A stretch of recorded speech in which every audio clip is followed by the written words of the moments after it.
Hello అండి. Welcome to Chandu cooking passion. అందరూ ఎలా ఉన్నారు? నేనైతే చాలా బాగున్నాను. మీరు ఎలా ఉన్నారో కామెంట్ సెక్షన్లో మెన్షన్ చేయండి, మర్చిపోకండి. ఈరోజు రెసిపీ వచ్చేసి అయితే ఇడ్లీ ఉప్మా అనేది ఎలా ప్రిపేర్ చేసుకోవాలనేది నేను చూపిస్తున్నాను. దీనికోసం అయితే నేనైతే సపరేట్గా అయితే ప్రిపేర్ చేయలేదు. మనం ఏదైతే ఇడ్లీ పెట్టుకుంటామో అదే ఇడ్లీ అనేది మన దగ్గర ఉంటే ఈ విధంగా నేను ఉండలు లేకుండా హ్యాండ్ తోటి మనం ఇలాగ చిదిమేసుకొని పక్కన పెట్టుకోవాలి. మరో పక్క స్టవ్ ఆన్ చేసి 3 స్పూన్స్ ఆయిల్ యాడ్ చేసుకొని అందులో హాఫ్ టీ స్పూన్ జీలకర్ర, హాఫ్ టీ స్పూన్ పోపులు, 2 ఎండుమిర్చి, కొద్దిగా కరివేపాకు, శనగపప్పు వేసుకొని ఒక 3 to 4 మినిట్స్ అనేవి బాగా ఫ్రై చేసుకోవాలి మీడియం ఫ్లేమ్లో.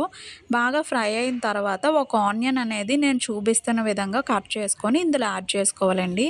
ఆనియన్ అనేది కొంచెం కలర్ వచ్చేంత వరకు ఫ్రై అయిన తర్వాత అందులో సరిపడా చిటికెడ పసుపు, కొద్దిగా ఉప్పు అనేది యాడ్ చేసుకుంటే కొద్దిగా ఫాస్ట్గా ఫ్రై అవుతుంది. నేనైతే యాడ్ చేయలేదండి. ఇంకా ఒక టొమాటో అనేది చిన్న ముక్కలుగా కట్ చేసి అందులో యాడ్ చేసుకొని ఆయిల్ తేలేంత వరకు బాగా ఫ్రై చేసుకొని కొద్దిగా ఉప్పు అనేది చిటికెడు ఉప్పు అనేది మీకు ఎంత కావాలనేది అంత యాడ్ చేసుకొని బాగా మగ్గేంత వరకు కొద్దిగా మూత పెట్టుకొని బాగా ఫ్రై చేసుకోవాలి. బాగా ఫ్రై అయిన తర్వాత ఇందులో మనం ముందుగా చిదిమేసి ఉంచుకున్న కుడుము అనేది అందులో యాడ్ చేసుకొని మొత్తాన్ని అలాగా మీడియం ఫ్లేమ్లో కలుపుతూనే ఉండాలండి. మొత్తాన్ని కలుపుకున్న తర్వాత ఉప్పు కారం అనేది సరిపోయిందా లేదనేది టేస్ట్ చూసుకొని ప్లేట్లో సర్వ్ చేసుకుంటే ఎంతో టేస్టీ అయిన ఇడ్లీ ఉప్మా రెడీ అండి. Please like, share and subscribe friends. Thank you for watching. Bye.